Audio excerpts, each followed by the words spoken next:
প্রবল বর্ষণ ও ভারত থেকে নেমে আসা ঢলে ফেনীর মুহুরী নদীর বাঁধ ভেঙে প্লাবিত 11টি গ্রাম। ভেসে গেছে বসতবাড়ি, পুকুরের মাছ ও ফসলি জমি।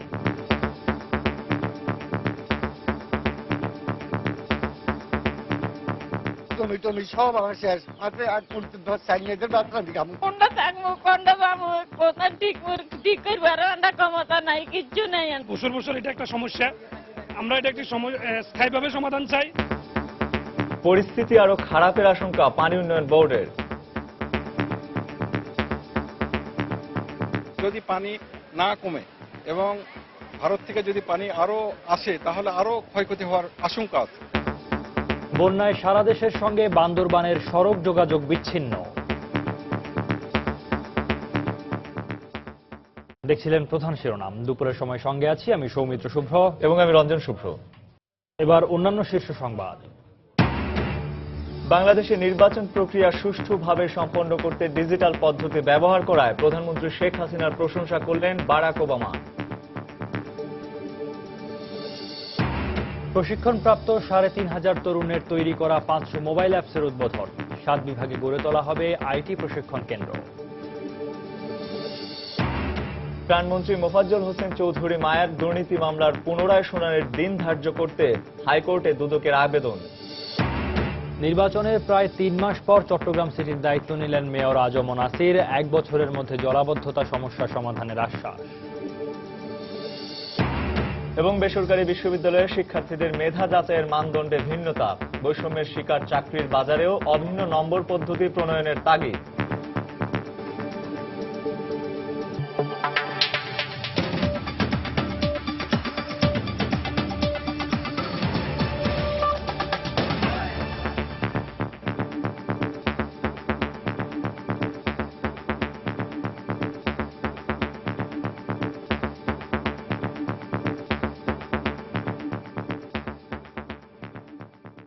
প্রবল বর্ষণ ও ভারত থেকে নেমে আসা ঢলে ফেনীর মুহুরী নদীর বাঁধ ভেঙে প্লাবিত হয়েছে ফুলগাজী বাজার সহ 11টি গ্রাম। ভেসে গেছে কয়েকশো বসতবাড়ি, গাছপালা, পুকুরের মাছ ও ফসলি জমি। এতে বিপর্যস্ত হয়ে পড়েছে সেখানকার জনজীবন। জুলহাস তালুকদারের ক্যামেরায় আতিয়া সজলের রিপোর্ট। শুক্রবার গভীর রাতে ফেনীর মুহুরী নদী দিয়ে ভারত থেকে ধেয়ে আসা পাহাড়ি ঢলের পানির তোড়ে ভেঙে যায় ফুলগাজীর উত্তর দৌলতপুর এবং দক্ষিণ দৌলতপুর গ্রামের বন্যা নিয়ন্ত্রণ বাঁধের প্রায় 70 ফুট দৈর্ঘ্যের বাঁধ। এতে ভেসে যায় বসতবাড়ি, গাছপালা, পুকুরের মাছ, ফসলি জমি সহ অনেকের ঘরবাড়িও। একই রাতে পানি উন্নয়ন বোর্ড মুহুরী নদীর পরশুরাম পয়েন্টে পানি বিপদসীমার 120 থেকে 80 সেন্টিমিটার উপর দিয়ে প্রবাহিত হচ্ছিল বলে রেকর্ড করে। আরে বাঁধ ভাঙ্গা ঢলের পানিতে প্লাবিত হয় ফুলগাজী বাজার, সাহাপাড়া, উত্তর ও দক্ষিণ দৌলতপুর, বৈরাগপুর, পশ্চিম ও উত্তর ঘনিয়ামুড়া, বড়ইয়া, পার্শ্ববর্তী উপজেলা পরশুরামের টেটেশ্বর সহ 8টি গ্রাম।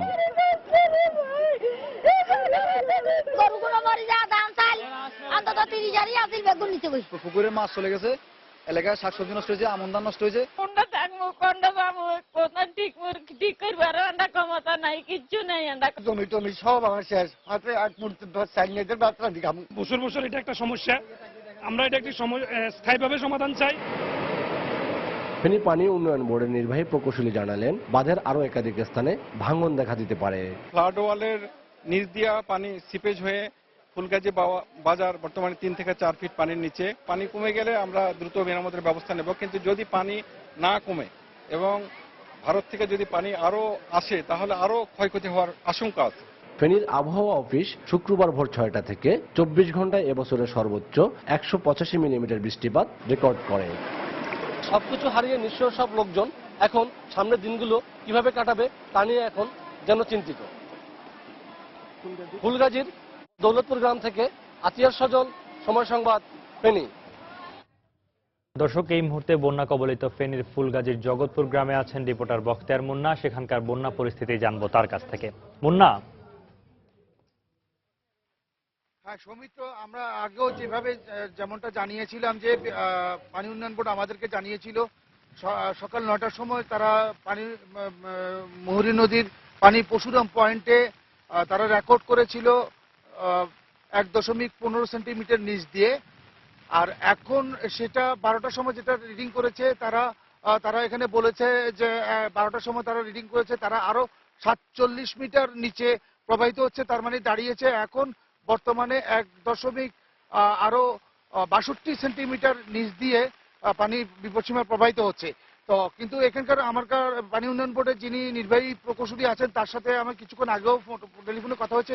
তিনি বলেছেন যেভাবে এখন বৃষ্টি হচ্ছে, যদি এই নদীর মানে এই নদীর উজানে ভারতের ত্রিপুরা রাজ্যের পাহাড়ি অঞ্চলে যদি একইভাবে বৃষ্টি হয়, তাহলে পানি আবার এই নদীতে আবারভাবে বিপদসীমায় ছাড়িয়ে যাওয়ার সম্ভাবনা রয়েছে। তো আর আরেকটা জিনিস যেটা আমরা বলে রাখি সেটা হচ্ছে যে গতকাল যে দুটি ভাঙন হয়েছিল মুহুরী নদীতে, এই ভাঙনের পর নতুন করে আরেকটা ভাঙন হয়েছে কহুয়া নদীতে একটা প্রায় 30 মিটারের মতো একটা ভাঙন নতুন করে হয়েছে। এবং ভাঙনের পরে গতকাল যেসব 8টি গ্রামে প্লাবিত হয়েছিল ফুলগাজী বাজার সহ, সেখানের পানি এখন কিছুটা কমে এসেছে। ওখানকার পানি কমে আসার পরে আবার নতুন করে প্লাবিত হয়েছে এখানকার জগৎপুর, বসন্তপুর এবং বড়ইয়া এলাকার নতুন করে গ্রামগুলো প্লাবিত হচ্ছে এবং এদিকে পানি বাড়ছে।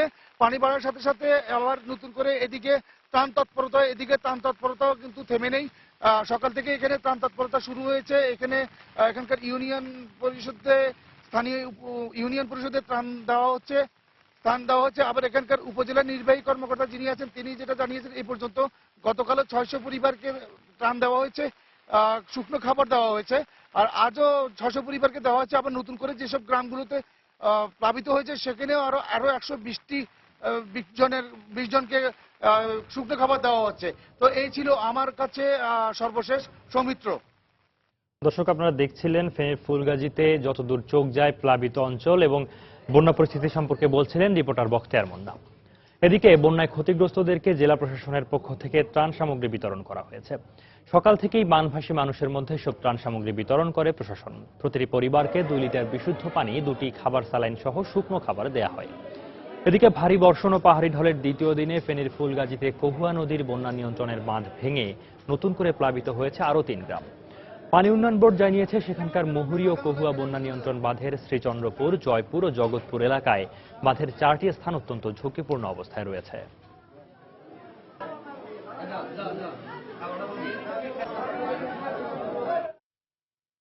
এদিকে 3 দিনের টানা বর্ষণে বান্দরবান কেরানীহাট সড়ক পানির নিচে তলিয়ে যাওয়ায় শনিবার বিকেল থেকে সারা দেশের সঙ্গে বান্দরবানের সড়ক যোগাযোগ বন্ধ রয়েছে।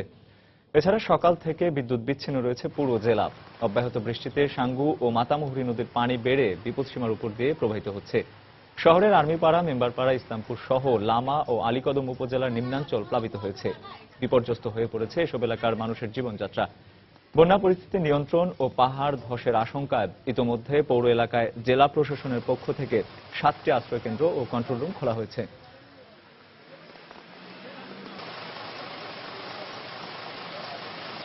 মার্কিন প্রেসিডেন্ট বারাক ওবামা পিতৃভূমি কেনিয়ায় গিয়ে এবার প্রশংসা করলেন বাংলাদেশের। প্রধানমন্ত্রী শেখ হাসিনা ডিজিটাল বাংলাদেশকে কেনিয়ার মানুষের জন্য উদাহরণ হিসেবে টানলেন তিনি। স্থানীয় সময় শনিবার নাইরোবিতে কেনীয় প্রেসিডেন্ট উহুরু কেনিয়াত্তার সঙ্গে বৈশ্বিক উদ্যোক্তা বিষয়ক এক যৌথ সম্মেলনে বক্তব্য দেওয়ার সময় তিনি বাংলাদেশের নির্বাচন প্রক্রিয়া সুষ্ঠুভাবে সম্পন্ন করতে ডিজিটাল পন্থা অবলম্বন করার প্রশংসা করেন। বাংলাদেশ সুষ্ঠু এবং সুশৃঙ্খলভাবে নির্বাচন সম্পন্ন করতে ক্লাউড সোর্সিং প্ল্যাটফর্ম উশাহিদি ব্যবহার করেছে। আমি মনে করি এটি খুবই ভালো কাজ ছিল। আর উশাহিদি নিয়ে আসেন কেনিয়ারই একদল তরুণ উদ্যোক্তা। তাই আমি আবারও আপনাদের বলবো, নতুন নতুন ভাবনা নিয়ে আপনারা এগিয়ে চলুন, সাফল্য আসবেই। সেনাবাহিনীর কর্মকর্তাদের পদোন্নতির লক্ষ্যে শুরু হয়েছে 5 দিনের সেনা সদর নির্বাচনী পর্ষদ 2015-এর সভার উদ্বোধন করেন প্রধানমন্ত্রী শেখ হাসিনা। সেনাবাহিনীর সর্বোচ্চ নীতি নির্ধারণী পর্যায়ের কর্মকর্তাদের সমন্বয়ে গঠিত এই পর্ষদের মাধ্যমে সরকারের অনুমোদন সাপেক্ষে পদোন্নতি পাবেন যোগ্য কর্মকর্তারা। সভায় প্রধানমন্ত্রী শেখ হাসিনা পদোন্নতির জন্য অফিসারদের পেশাগত দক্ষতা, মুক্তিযুদ্ধের চেতনায় বিশ্বাস ও শৃঙ্খলার উপর গুরুত্ব আরোপ করতে পরামর্শ দেন। এর আগে প্রধানমন্ত্রী সেনা সদরে পৌঁছালে তাকে স্বাগত জানান সেনাবাহিনীর প্রধান জেনারেল আবু বেলাল মোহাম্মদ শফিউল হক।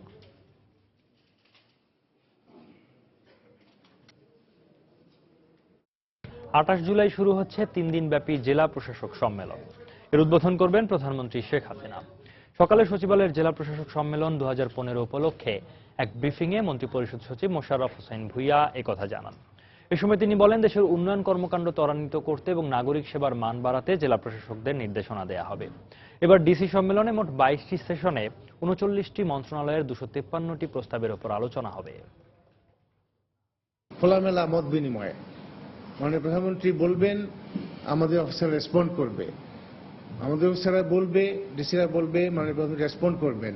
এই ধরনের একটা সেশন থাকে মাননীয় প্রধানমন্ত্রীর সঙ্গে একান্ত আলোচনা, সেইটা মাননীয় প্রধানমন্ত্রীর কার্যালয়ই হয়, কনফারেন্স রুমে হয়, সেটি একটি সেশন। উদ্বোধন অনুষ্ঠান, মহামান্য রাষ্ট্রপতির সঙ্গে সাক্ষাৎ, প্রধানমন্ত্রীর সঙ্গে একান্ত আলোচনা।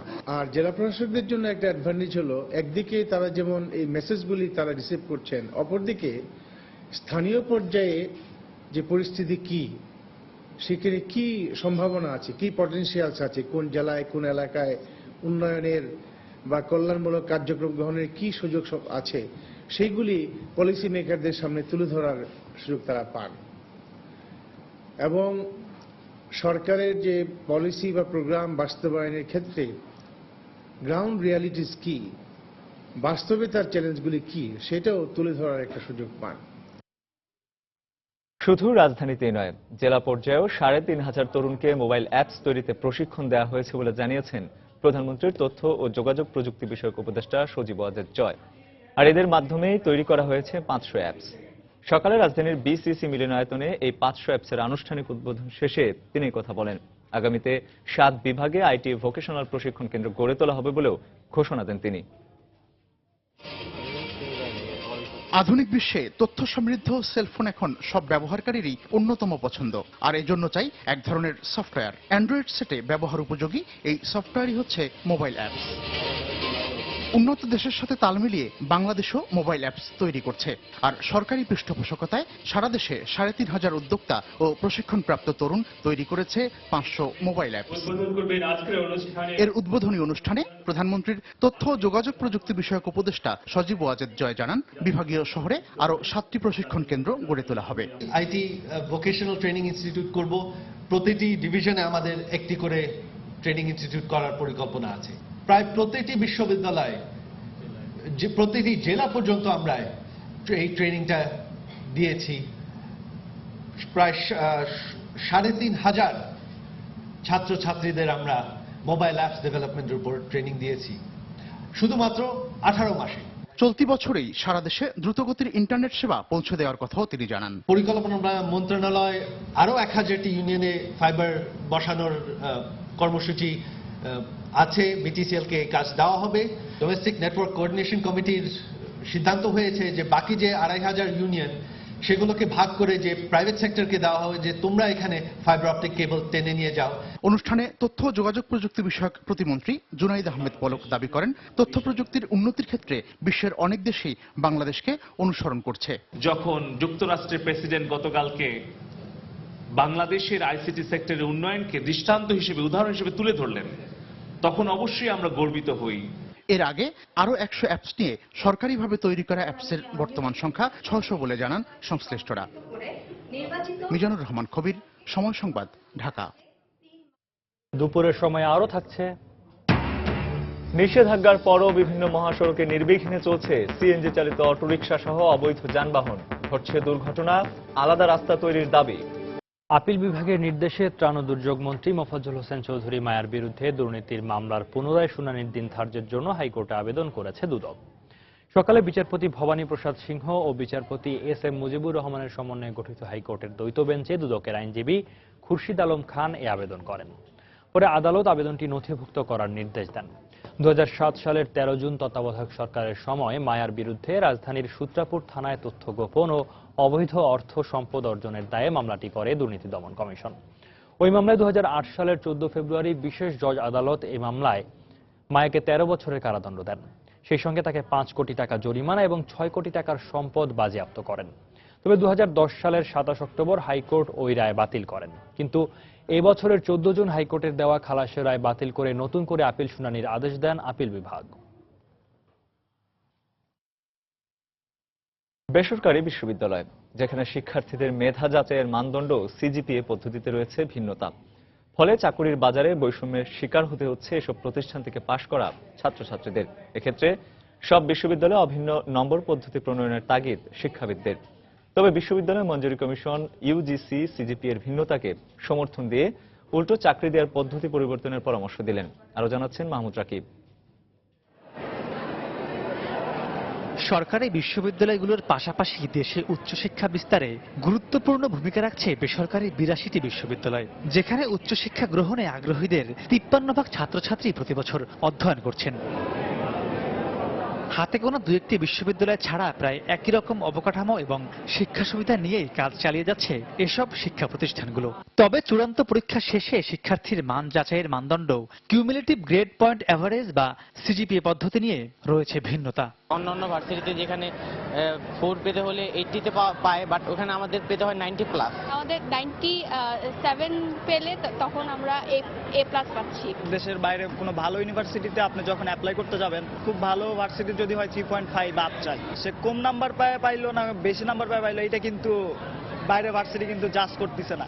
শিক্ষার্থীদের অভিযোগ, চাকরির বাজারে এই অসম ফলাফল পদ্ধতির ফলে প্রাপ্ত সুযোগ থেকে বঞ্চিত হতে হয় তাদের। মার্কস বেশি পাইলাম কিন্তু সিজিপিএটা কম, তখন আমরা অ্যাপ্লাই করতে পারি না। বিভিন্ন জব সেক্টর যেটা হয় আপনার দেখে সিজিপিটা দেখে, ওরা কিন্তু নাম্বার দেখে না। উচিত যে প্রত্যেক ভার্সিটিতেই ইকুয়াল একটা থাকে, গ্রেড পয়েন্টটা যাতে ইকুয়াল থাকে।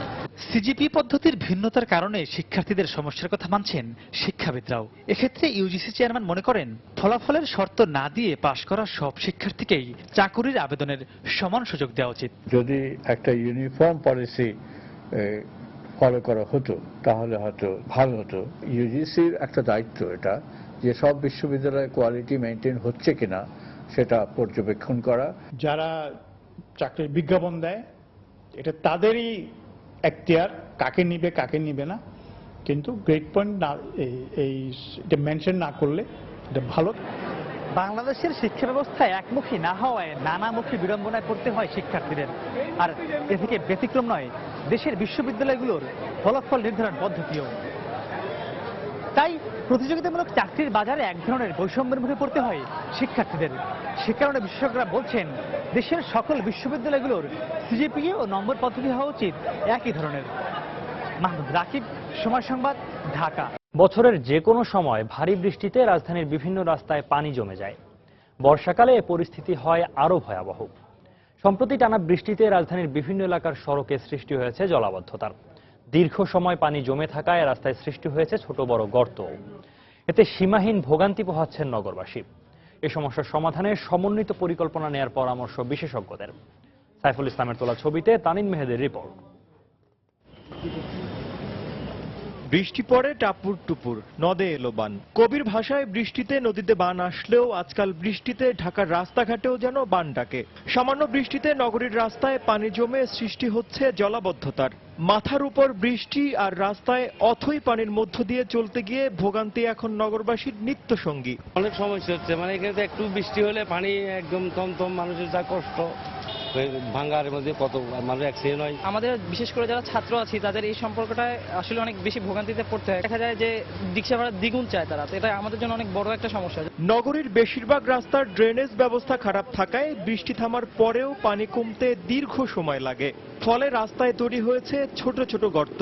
ভোগান্তি তো শেষ নাই, বৃষ্টির দিন বৃষ্টি নামবে, কিন্তু যেভাবে কাজ চলতেছে 12 মাস ধরেই কাজ চলতেছে, এখানে রাস্তাঘাট পুরাই অবস্থা খারাপ। এখানে হাঁটু জল পানি উঠে গেছে, এখানে রাস্তাঘাট হাঁটা চলা খুবই কষ্ট করবে। আপনি নিজেই দেখতেছেন, এখন নিজেই দেখেন যে এখানকার এই অবস্থা। আজকে 3-4 মাস থেকে এত কষ্টে আছি যে এটা বলার অপেক্ষা রাখে না। এ ধরনের সমস্যা সমাধানে ড্রেনেজ ব্যবস্থার আধুনিকায়ন করে সমন্বিত পরিকল্পনা নেয়ার পরামর্শ দিলেন এই নগর পরিকল্পনা বিশেষজ্ঞ। রাস্তাঘাট যে বানাবো, শহরের বিভিন্ন এলাকা যে তৈরি করব, সেখানে যেন পানি নিষ্কাশন ব্যবস্থা, যেটাকে ড্রেনেজ, এইটাকে সর্বোচ্চ নজরে এনে পরিকল্পনা করতে হবে। সবচেয়ে বড় কথা, আবহাওয়ার সাথে মিল রেখে, জলবায়ুর সাথে মিল রেখে নগর উন্নয়ন, নগর পরিকল্পনা, নগর নির্মাণ, এটি হতে হবে। পাশাপাশি ঢাকার 2 সিটি কর্পোরেশনকে এক্ষেত্রে আরো দায়িত্বশীল হওয়ার পরামর্শ দিয়েছেন বিশেষজ্ঞরা। তানিন মেহেদি, সময় সংবাদ, ঢাকা। সরকারি নিষেধাজ্ঞার পরও দেশের বিভিন্ন মহাসড়কে নির্বিঘ্নে চলাচল করছে সিএনজি চালিত অটোরিকশা সহ অবৈধ ও ত্রুটিপূর্ণ যানবাহন। ফলে একের পর এক দুর্ঘটনা ঘটেই চলেছে। কিন্তু সরকারি নিষেধাজ্ঞা বাস্তবায়নে নেই তেমন কোনো উদ্যোগ। বগুড়ার মাজিদুর রহমান এবং সিরাজগঞ্জের রিঙ্কু কুণ্ডুর পাঠানো তথ্য ও ছবি নিয়ে ডেস্ক রিপোর্ট। ব্যাটারি চাই তো ছোট যানগুলো মহাসড়কে চলতে দেবেন না। দুর্ঘটনা বেড়ে যাওয়ায় সম্প্রতি মহাসড়কগুলোতে অটোরিকশা চলাচলে নিষেধাজ্ঞা জারির ঘোষণা দেন সড়ক পরিবহন ও সেতুমন্ত্রী ওবায়দুল কাদের। কিন্তু আদেশ হলেও নেই এর কোনো বাস্তবায়ন। এভাবেই বগুড়া মহাসড়কে বাসের সঙ্গে পাল্লা দিয়ে চলছে ফিটনেসবিহীন যানবাহনগুলো। বগুড়া জেলা পুলিশ বিভাগ ও হাইওয়ে পুলিশের তথ্য অনুযায়ী জানুয়ারি থেকে জুন পর্যন্ত বগুড়ার মহাসড়কে দুর্ঘটনা ঘটেছে মোট 210টি। এসব দুর্ঘটনায় নিহত হয়েছেন 70 জন আর আহত হয়েছেন 2 শতাধিক। দুর্ঘটনা এড়াতে মহাসড়কে এসব ত্রুটিপূর্ণ যানবাহন বন্ধের দাবি সাধারণ মানুষেরও। সিএনজি রাস্তা অটোরিকশা এগুলো তুলে নেওয়া দরকার। ভটভটি আসে আরো বেশি যানজট রাস্তার মধ্যে হয়ে যায়, যার কারণে এত দুর্ঘটনা মানুষ মারা যাচ্ছে। এদিকে সিরাজগঞ্জের অধিকাংশ মহাসড়ক এখন অনেকটা মৃত্যু ফাঁদে পরিণত হয়েছে, কিন্তু তাতে কারো যেন কোনো মাথা ব্যথা নেই। মহাসড়কের পাশেই বসেছে সিএনজি স্ট্যান্ড, নির্বিঘ্নে মহাসড়কে গাড়িও চালাচ্ছেন তারা। তবে সিএনজি চালকদের অভিযোগ, কোনো পূর্ব ঘোষণা ছাড়াই মহাসড়কে তাদের চলাচলে নিষেধাজ্ঞা জারি করা হয়েছে। হঠাৎ করে যদি এভাবে ঘোষণা দেওয়া যায় তাহলে এই ঘোষণার মাধ্যমে অনেকেই জানে অনেকেই জানে না। সকালবেলা সবাই বাইরে হয়ে গেছে, অদ্গভীর রাস্তা বন্ধ, আমাদেরকে চালাতে দিচ্ছে না। কিন্তু কেন দিচ্ছে না আমরা তো কিছুই জানি না। আমাদের আলাদা রাস্তা করে দিক, আমরা সেই অনুযায়ী আমরা রাস্তাঘাটে চলাচল করবো। বিকল্প ধীরগতি রাস্তা করে তারপরে আইন প্রয়োগ করলে আমরা সেই আইন অবশ্যই মানব। তা না হলে আমরা সিরাজগঞ্জ জেলায় অন্তত 2,500 যে সিএনজি মালিক আছে এই মালিকরা ক্ষতিগ্রস্ত হবে। এদিকে মহাসড়কে সিএনজি চলাচল বন্ধের আদেশ হাতে পেলেই তা বাস্তবায়নে সব ধরনের পদক্ষেপ নেওয়া হবে বলে জানালেন সিরাজগঞ্জ জেলা প্রশাসনের শীর্ষ এই কর্মকর্তা। মহাসড়কের যে অংশটুকু সেই অংশে কিন্তু এই সিএনজি সহ নসিমন পরিবহনবাহী জাতীয় গাড়ি খুব কম, কয়েকটা রোডে কিছু কিছু অংশে এখন সিএনজি চলে। সার্কুলার পাওয়ার সাপেক্ষে আমরা ব্যবস্থা নেব। সিরাজগঞ্জে বঙ্গবন্ধু সেতুর পশ্চিম সংযোগ সড়কে ঈদের আগে এবং পরে 5টি সড়ক দুর্ঘটনায় প্রাণ হারান 36 জন। এর মধ্যে 2টি দুর্ঘটনায় নিহত হন 2 জন সিএনজি চালক। সাবিহা নিপা, সময় সংবাদ। নির্বাচনে জয় ও শপথ গ্রহণের প্রায় 3 মাস পর আনুষ্ঠানিকভাবে চট্টগ্রাম সিটির দায়িত্ব গ্রহণ করলেন আজম নাসির উদ্দিন। দায়িত্ব গ্রহণের পর চট্টগ্রামকে আরো উন্নত নগরী হিসেবে গড়ে তুলতে দল মত নির্বিশেষে সবার সহযোগিতা চেয়েছেন তিনি। একই সঙ্গে আগামী 1 বছরের মধ্যে জলাবদ্ধতা সমস্যার সমাধানের আশ্বাস দেন তিনি। ভারপ্রাপ্ত মেয়র সালেহ আহমেদের কাছ থেকে দায়িত্ব বুঝে নেন আজম নাসির। সকালে নগর ভবনে প্রবেশের পর ফুল দিয়ে তাকে বরণ করে নেওয়া হয়। এরপর মিলনায়তনে সাংবাদিকদের মুখোমুখি হন তিনি। জলাবদ্ধতাকে প্রধান সমস্যা হিসেবে চিহ্নিত করে তা সমাধানে দ্রুত কার্যকর ব্যবস্থা নেওয়া হবে বলে জানান নাসির। এছাড়া সিটি কর্পোরেশনের দেনা শোধ করে বিরাজমান সমস্যাগুলো সমাধান করা হবে বলে জানান মেয়র আজম নাসির। গত 28 এপ্রিল সিটি নির্বাচনে জয়ের পর 6 মে শপথ হলেও আইনগত জটিলতার কারণে দায়িত্ব নিতে পারেননি নবনির্বাচিত মেয়র এবং কাউন্সিলররা।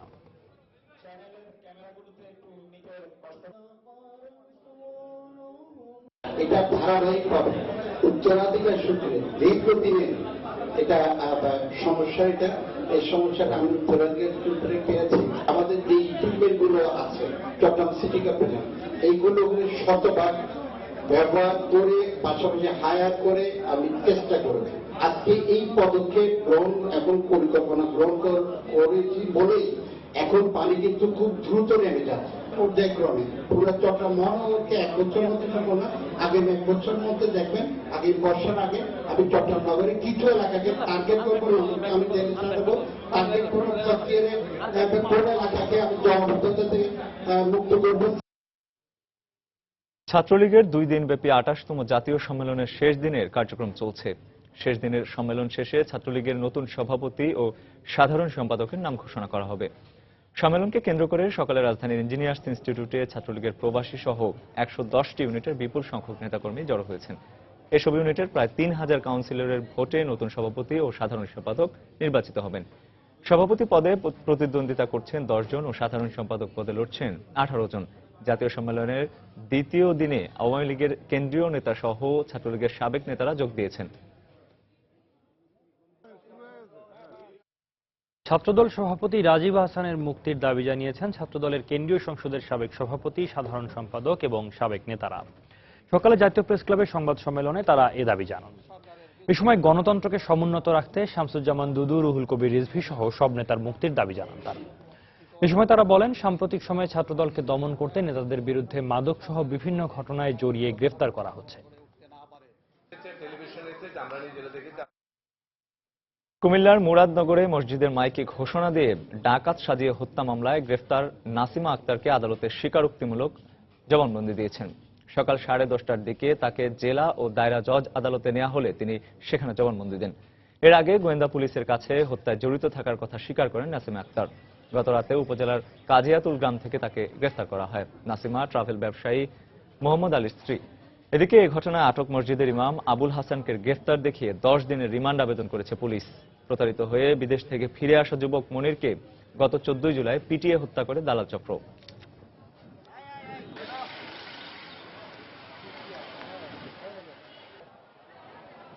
সরকারি দিনক্ষণ হিসেবে ঈদের ছুটি শেষ হয়েছে গত সপ্তাহে, কিন্তু রাজধানী কর্মব্যস্ত হতে সময় লেগেছে আরও কিছুদিন।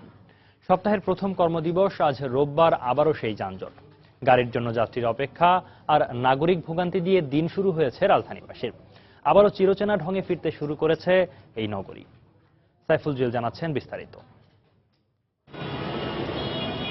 রাজধানীর ব্যস্ততম এলাকা ফার্মগেট। ঈদের কয়েকদিন একেবারে ফাঁকা থাকলেও রোববার সকাল থেকে কর্মব্যস্ত মানুষের চলছে অবিরাম ছোটাছুটি। ঈদের আমেজ শেষে মানুষ ফিরতে শুরু করেছেন কর্মস্থলে। ঈদের রাজধানী ছেড়ে যাওয়া প্রায় 1/2 কোটি মানুষ আবারও ফিরেছেন নগরীতে। তাই রাজধানী জুড়ে বেড়েছে যানবাহনের সংখ্যা, রাজপথেও যানজট ফিরেছে সেই পুরনো রূপে। নগরীর ফুটপাত থেকে শুরু করে মার্কেট সব জায়গাতেই ছিল ব্যস্ততা। ফুটপাতের হকারদের হাকডাক না থাকলেও ঈদ পরবর্তী সময়ে নতুন করে প্রস্তুত ক্রেতাদের আকর্ষণে। গণপরিবহনের যাত্রীদের অপেক্ষাও বেড়েছে বিভিন্ন স্টপেজগুলোতে। কাঙ্ক্ষিত গন্তব্যের বাসে চড়তে ব্যস্ত যাত্রীরা। বাসের জন্য দীর্ঘ সময় অপেক্ষাও করেছেন অনেকে। ঈদের পরে 1 সপ্তাহ যাবৎ ফ্রি ছিল, এখন যানজট, গাড়ির সমস্যা, যানজটের জন্য যাইতে পারতেছিল, লোকজন ভিড়াভিড়ি, গাড়িতে উঠতে পারলাম না এখন। কর্মব্যস্ততা বেড়েছে অফিসগুলোতে। ঈদের ছুটি শেষে আবারও নতুনভাবে শুরু করতে ব্যস্ত সবাই। ব্যাংকগুলোতেও লেনদেন হয়েছে নিয়মতান্ত্রিকভাবেই। গত সোমবার অফিস খুলেছে, তো আমরা যথারীতি যারা যারা ছুটিতে ছিল ছুটিতে, আর বাকি যারা আসছে তারা অফিসে অলরেডি তারা অফিস করতেছে এবং আজকের মধ্যে সবাই অলরেডি অফিসে চলে আসছে। অফিস পাড়ায় ব্যস্ততা শুরু হলেও এখনো রাজধানীর বিভিন্ন শিক্ষা প্রতিষ্ঠান খোলা হয়নি। এসব প্রতিষ্ঠান নিয়মিত শিক্ষা কার্যক্রম শুরু করলে পরিপূর্ণতা পাবে এ রাজধানী। সাইফুল ইসলাম জুয়েল, সময় সংবাদ, ঢাকা। সাম্প্রতিক সময়ে বাণিজ্যিক ব্যাংকগুলোতে আমানতের সুদের হার কমলেও সে তুলনায় কমছে না ঋণের সুদ। বিশেষজ্ঞরা বলছেন, আমানতের সাথে সামঞ্জস্য রেখে ঋণের সুদ না কমালে প্রকৃত সুফল থেকে বঞ্চিত হবেন গ্রাহকরা। তবে ব্যাংকারদের দাবি, এরই মধ্যে ঋণের সুদ অনেকটাই কমে এসেছে। তাছাড়া খুব দ্রুত সুদের হার সিঙ্গেল ডিজিটে নামিয়ে আনতেও কাজ করছেন তারা। আরও জানাচ্ছেন ইমতিয়াজ আহমেদ। দীর্ঘদিন থেকেই ব্যাংকের আমানত ও ঋণের মধ্যকার সুদের পার্থক্য বা স্প্রেড 5% রাখার কথা বলছে বাংলাদেশ ব্যাংক। এরই অংশ হিসেবে সাম্প্রতিক সময়ে আমানতের সুদের হার কমলেও সে অনুপাতে ঋণের সুদ কমেনি বেশিরভাগ ব্যাংকেই। স্প্রেড 5% মধ্যে রাখতে আমানতের সুদ কমলেও এখনো বেশিরভাগ ব্যাংকই 12 থেকে 13% উপরে রয়ে গেছে ঋণের সুদের হার।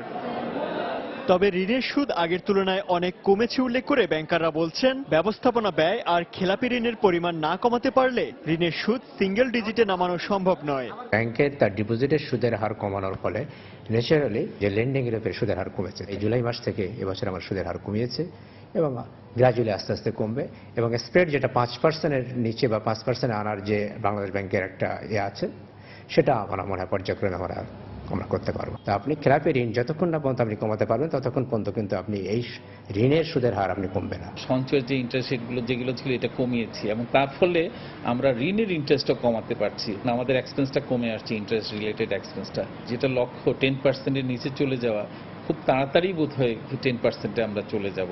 এমন অবস্থায় বাংলাদেশ ব্যাংক বলছে, দেশের ব্যাংকিং খাতে আমানত ও ঋণের মধ্যকার সুদের ব্যবধান অনেক কমে এসেছে। এক সময়ে 22, 23 বা 18 এরকম একটা রেট ছিল, এখন কিন্তু 12, 13, 14-তে নেমে আসছে। তো পর্যায়ক্রমে এই রেট আরো কমবে। এক সময় স্প্রেড 5 রাখার জন্য আমরা নির্দেশ দিয়েছিলাম, এখন আমরা তাদেরকে উদ্বুদ্ধ করছি যে স্প্রেড যেন 4-এ নামিয়ে নিয়ে আসে। এদিকে আমানতের সুদ কমানোর সঙ্গে সঙ্গে ব্যাংকের স্প্রেড কমলেও ঋণের সুদ না কমলে আমানতকারী ও ঋণ গ্রহীতা উভয়ই ক্ষতিগ্রস্ত হবে বলে মনে করেন ব্যাংক বিশেষজ্ঞরা। ব্যাংকের যে স্প্রেডটা কমেছে সুদের, এটা ভালো ইতিবাচক, এর সুফলটা কিন্তু পাবে না লোকজন। এই যে এখনো দেখেন এক্সেস লিকুইডিটি, পারিপার্শ্বিক অন্য জিনিসগুলো যেগুলো আমি বলে সেগুলো ডেভেলপ না করাতে আপনার যারা ঋণ গ্রহীতা তারাও সুবিধা পাচ্ছে না, অন্যদিকে যারা সেভার যারা সঞ্চয়কারী সাধারণ মানুষ তারাও কিন্তু বঞ্চিত হচ্ছে, কারণ সুদের হার কমে গেছে। তার ঋণ ফেরতের নিশ্চয়তার পাশাপাশি খেলাপি ঋণ কমানো গেলেই কেবল ঋণের সুদ হার এক অঙ্কে নামিয়ে আনা সম্ভব, এমনটাই মত সংশ্লিষ্টদের। ইমতিয়াজ আহমেদ, সময় সংবাদ, ঢাকা। চট্টগ্রামের অন্যতম মাদক ব্যবসায়ী জাফর গুলিতে নিহত হয়েছে, তবে র্যাবের দাবি বন্দুকযুদ্ধে সে মারা গেছে। র্যাব 7-এর অধিনায়ক লেফটেন্যান্ট কর্নেল মিফতাউদ্দিন আহমেদ জানান, সমুদ্র সৈকত এলাকায় নিয়মিত পেট্রোলিং এর সময় সন্দেহজনক দুটি মোটরসাইকেলকে থামার সংকেত দিলে তারা না থামিয়ে র্যাবকে লক্ষ্য করে গুলি চালায়। এ সময় আত্মরক্ষার্থে র্যাবও পাল্টা গুলি করলে জাফর মোটরসাইকেল থেকে পড়ে যায়। পরে আহত অবস্থায় চট্টগ্রাম মেডিকেল কলেজ হাসপাতালে ভর্তি করা হলে কর্তব্যরত চিকিৎসক তাকে মৃত ঘোষণা করেন। এদিকে ঘটনাস্থল থেকে 10,000 পিস ইয়াবা, 2টি বিদেশি পিস্তল ও 2টি মোবাইল ফোন উদ্ধার করা হয়। দুটি মোটরসাইকেল আসতেছে, তাদেরকে থামার সংকেত দিলে তারা না থেমে ঘুরিয়ে চলে যাওয়ার চেষ্টা করে এবং এক পর্যায়ে গুলি মারে। তারা গুলি মারে, আমাদের পেট্রোল পাল্টা গুলি মারে এবং এক পর্যায়ে একজন মোটরসাইকেল থেকে পড়ে যায় এবং কিছুক্ষণ গলাগলি হয়, আর বাকি দুটি মোটরসাইকেল পালিয়ে যায়। তো ওই দুইটার পাওয়া যায়নি, কিন্তু যাকে আমরা পেয়েছি সেখানে দেখলাম যে একজন আহত হয়েছে। তা আমরা দ্রুত থানার সহায়তা নিয়ে তাকে চিটাং মেডিকেলে পাঠাই এবং ওই ঘটনাস্থলে আমরা একটি পিস্তল, 2টি অ্যামুনিশন, পিস্তল অ্যামুনিশন, 2টি পিস্তলের খালি খোকা, একটি 1 শুটার গান এবং 1 শুটার গানের 3টি অ্যামুনিশন এবং একটি খালি গ্যাস পাই। গাজীপুরে সহকর্মীকে হত্যার দায়ে এক শ্রমিককে মৃত্যুদণ্ডাদেশ দিয়েছেন আদালত। সকালে জেলা ও দায়রা জজ আদালতের বিচারক AKM এনামুল হক এ আদেশ দেন। মামলার বিবরণে জানা যায়, 2011 সালের 16 মার্চ কালিয়াকৈরের মৌচাক এলাকায় হানিফ স্পিনিং মিলের শ্রমিক মাসুদ মিয়াকে শ্বাসরোধে হত্যা করে তার সহকর্মী আব্দুল হালিম মিয়া। এ ঘটনায় নিহতের বাবা শাহ আলম বাদী হয়ে হালিম মিয়াকে প্রধান আসামি করে কালিয়াকৈর থানায় মামলা করেন। দীর্ঘ বিচার প্রক্রিয়া শেষে আজ সকালে আসামি হালিম মিয়াকে মৃত্যুদণ্ডাদেশ দেন আদালত। আসামি নিজে স্বীকার করেছে যে সে ওই মাসুদকে হত্যা করেছে। এটা হত্যা মামলা এবং সম্পূর্ণভাবেই আদালত বিচক্ষণতার সাথে পর্যালোচনা করে এবং তার স্বীকারোক্তি এবং সাক্ষ্য প্রমাণ যার প্রেক্ষিতে তাকে মৃত্যুদণ্ডে সর্বোচ্চ সাজা প্রদান করেছেন।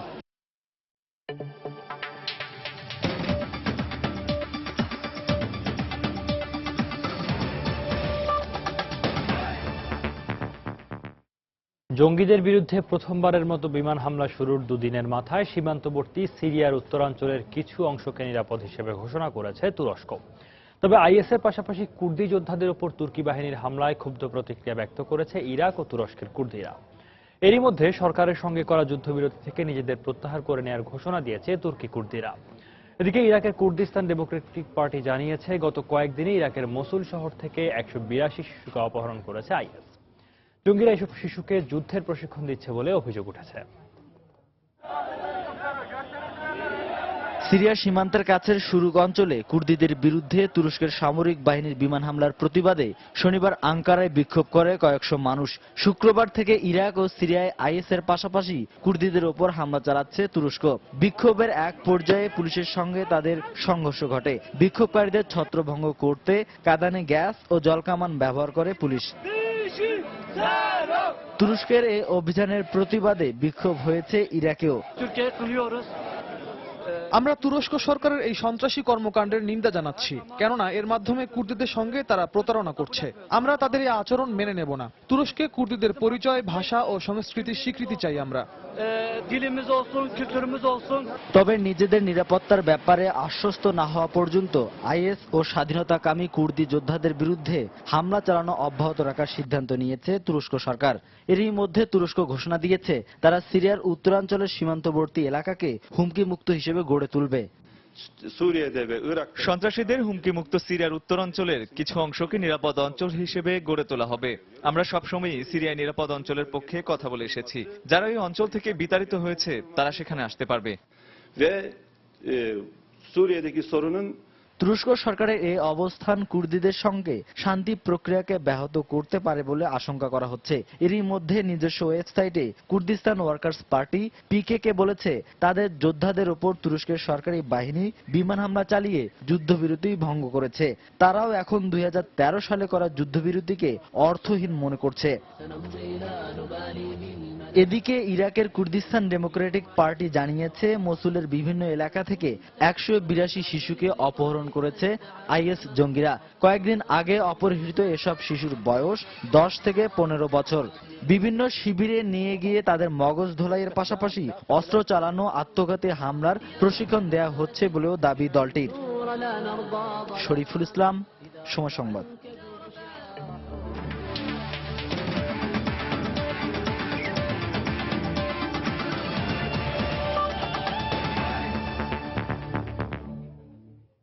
বৃষ্টির কারণে ড্র হলেও চট্টগ্রাম টেস্ট থেকে বাংলাদেশের খাতায় বেশ কিছু অর্জন যোগ হয়েছে বলে মনে করেন ক্রিকেট বিশ্লেষকরা।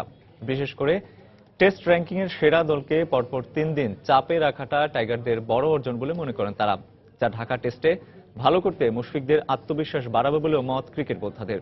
তবে তারা পরামর্শ দিলেন বৃষ্টির বিষয়টি মাথায় রেখে পরবর্তী সিরিজের সময়সূচি নির্ধারণের। প্রতিপক্ষ সাদা পোশাকের বিশ্বসেরা দক্ষিণ আফ্রিকা, কিন্তু আমলা ডুপ্লেসিদের বিপক্ষে মুস্তাফিজ লিখনদের দুর্দান্ত বল দেখে কে বুঝেছে এরা র্যাঙ্কিং এর তলানির দিকের দলের খেলোয়াড়। 5 দিনের টেস্টের তৃতীয় দিন শেষেই জয়ের সম্ভাবনা উকি দিয়েছিল টাইগারদের পক্ষে। তবে সব সম্ভাবনা মুছে দিয়ে জয় হলো বৃষ্টির। ড্র মেনে নিতে হলো টাইগার প্রোটিয়া উভয় দলকেই।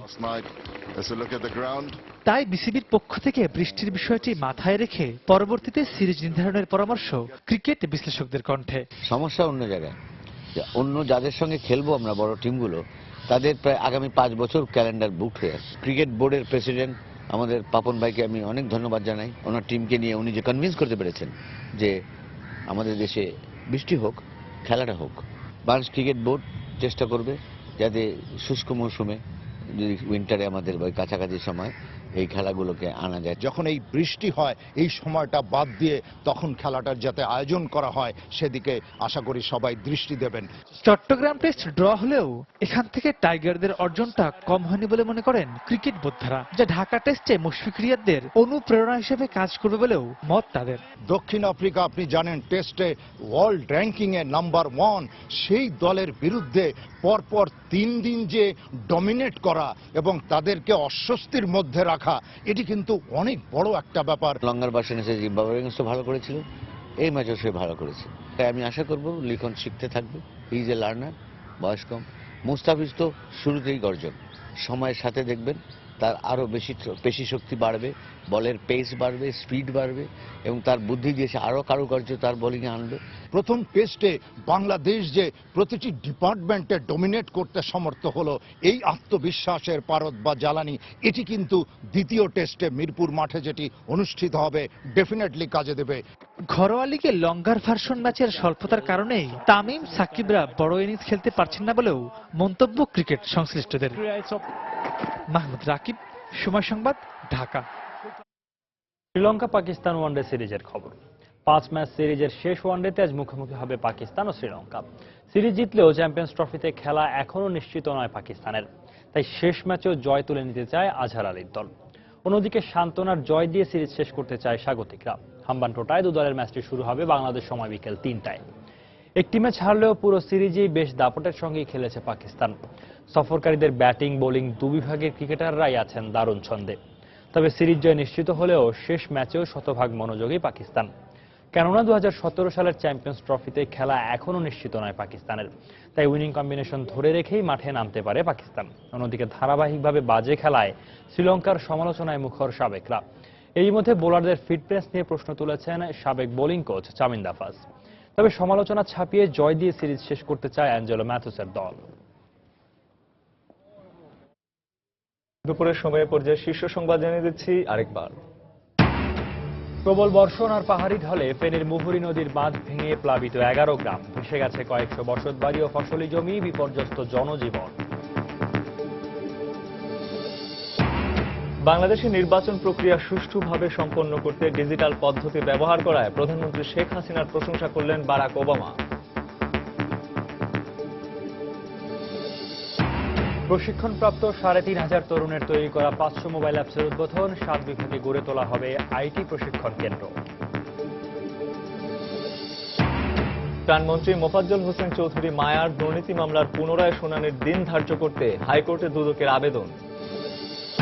এবং নির্বাচনের প্রায় 3 মাস পর চট্টগ্রাম সিটির দায়িত্ব নিলেন মেয়র আজম নাসির, 1 বছরের মধ্যে জলাবদ্ধতা সমস্যার সমাধানের আশ্বাস। এই ছিল দুপুরের সময়। যে কোনো খবর পেতে ভিজিট করুন সময়নিউজ.tv আর সঙ্গে থাকুন সময়ে।